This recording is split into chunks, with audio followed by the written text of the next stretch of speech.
My son went missing 6 years ago. Today I received an anonymous message. We thought our son was dead when he disappeared 6 years ago.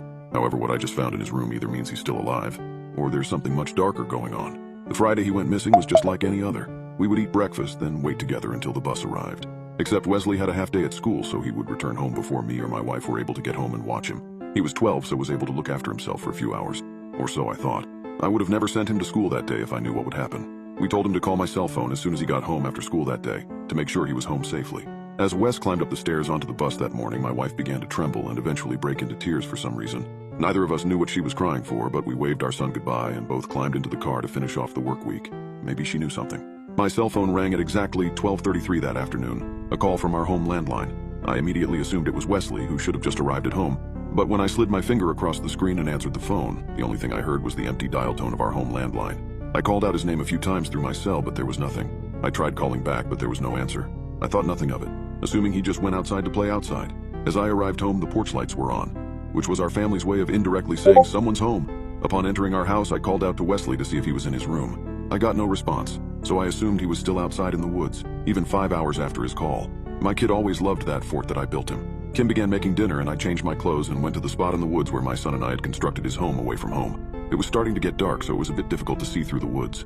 I spotted the light from his treehouse lamp on through the window and, as a dad should, began silently creeping up the short ladder nailed into the tree to scare the crap out of him. When I reached the top, I quickly swung the curtain door open and let out a roar in an attempt to scare my poor unexpecting son.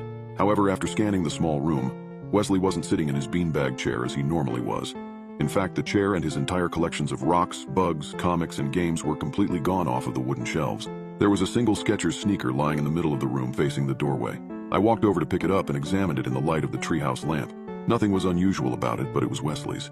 I peeked out the window, wondering where my son could have run off to with only one shoe. The darkness had started to creep over the entire forest, and it would be very dark in no time. I called out into the twilight several times with no response.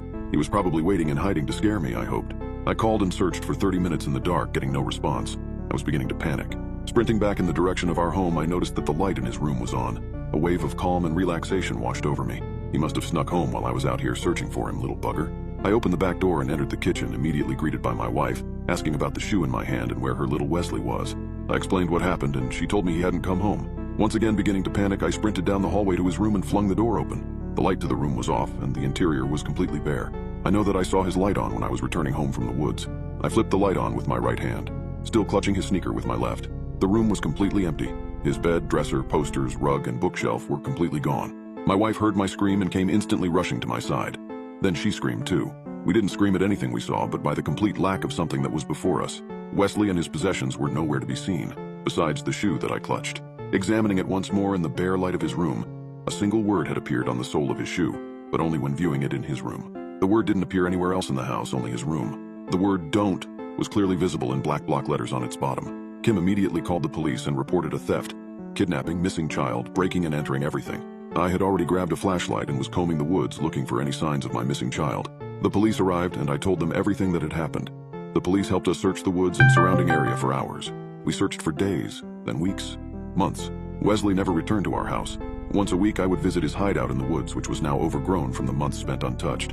And I left food and water in hopes that he was hiding somewhere in the woods. But the food just sat on the floor, rotting and filling with bugs.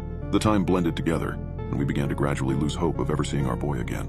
An entire year passed, and I continued to make weekly trips to the hideout just in case he would someday return. I reclined in silent mourning on my love seat while I recalled the events of exactly 1 year ago. As I sat on the couch, my cell phone rang. The caller ID was our home landline, but I looked over to see our clunky phone set in its home on the dock. No one was using it.